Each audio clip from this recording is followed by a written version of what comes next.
Welcome to this course on compositional guidelines for photographers. Before we start, please type in your name and then click the start button to begin.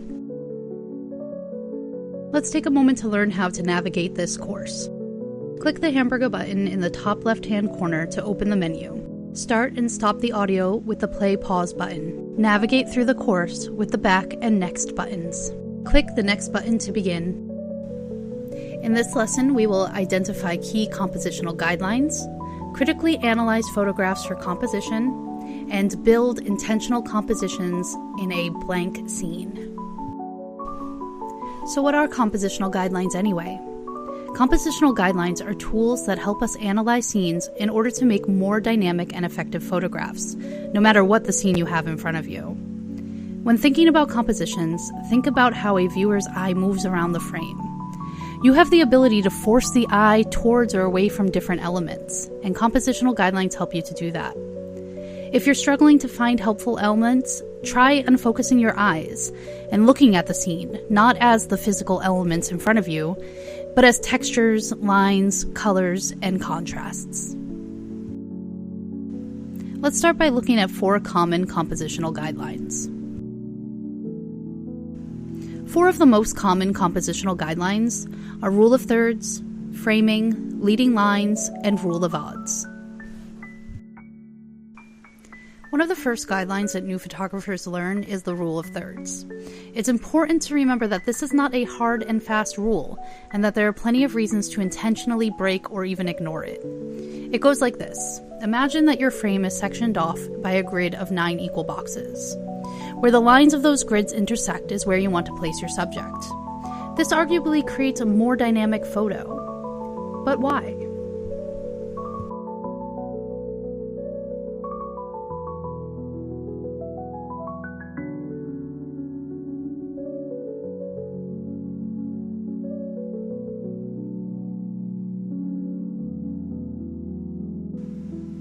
Framing is also very commonly talked about, but it does have a lot of heft behind it. Essentially, you're wanting to create a frame within the frame that highlights the subject, making it clear at what the viewer should be looking. There are plenty of found frames which can be used like, door frames, mirrors and frames, window frames. Are you seeing a pattern here? But guess what? It doesn't stop there.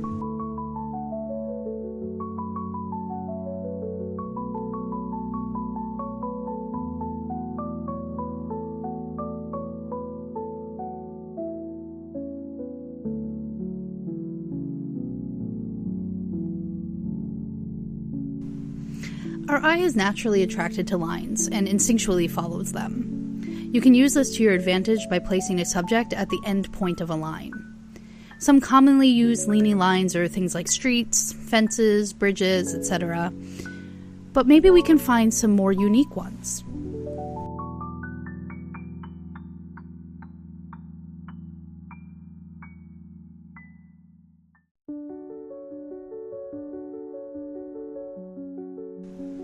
When the eye looks at an image with an even number of elements, it bounces between them with this frantic ping-ponging of a tennis match, not knowing where to rest. Having an odd number of elements gives the eye some time as it moves from element to element, creating a more smooth visual journey.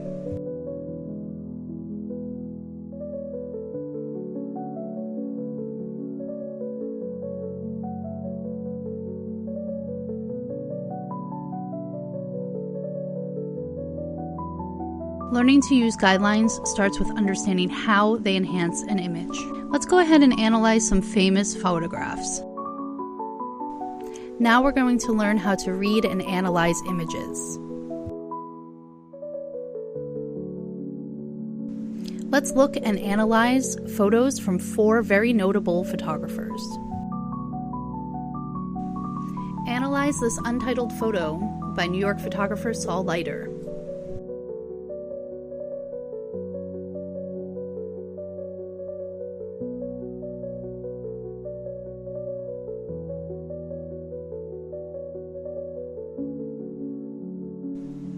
Analyze Jessie Bites by Virginia photographer Sally Mann.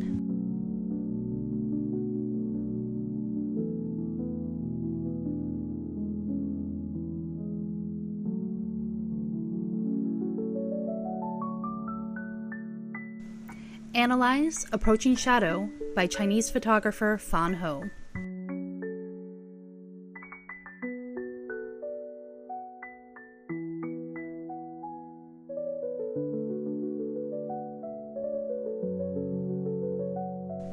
Analyze this untitled photo by Chicago photographer Vivian Meyer.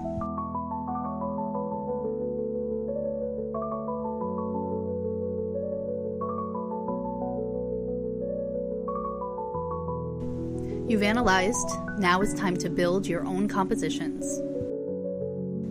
It's time to try to build your own compositions. You'll be given a blank canvas with an empty scene, and then some elements that can be placed anywhere. Be intentional and thoughtful about their placements. Then compare them to the original image. Focusing on the rule of odds, drag the 3 elements onto the scene.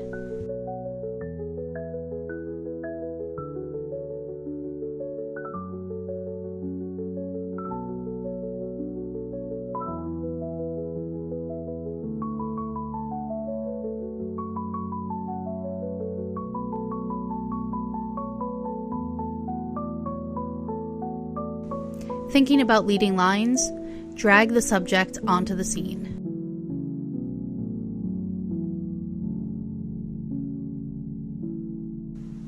Considering the rule of thirds, drag the subject onto the scene.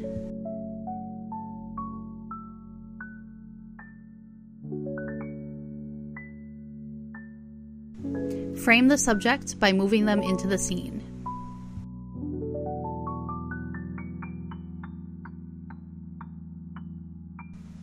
Well done!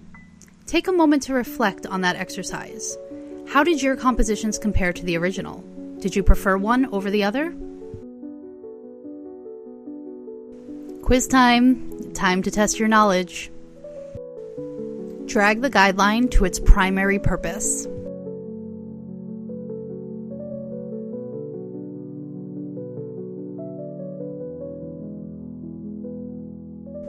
Click on the guideline that is best demonstrated in this photo.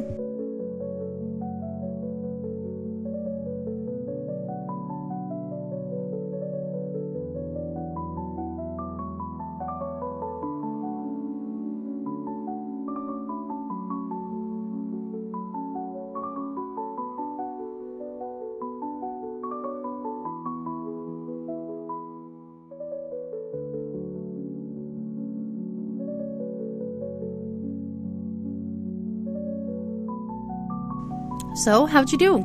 Feel free to review and then take the quiz again. So those are our 4 compositional guidelines that we are starting with. Take a moment to recap their purpose and make sure you understand why and when you would use them. Those are just a few of the tools that you have in your photographer's toolbox. Going forward, approach each scene with intent, carefully noticing all the elements in the scene and deciding how they can be used to your advantage. In the next lesson, we're going to look at some more guidelines to help you build thoughtful and effective compositions.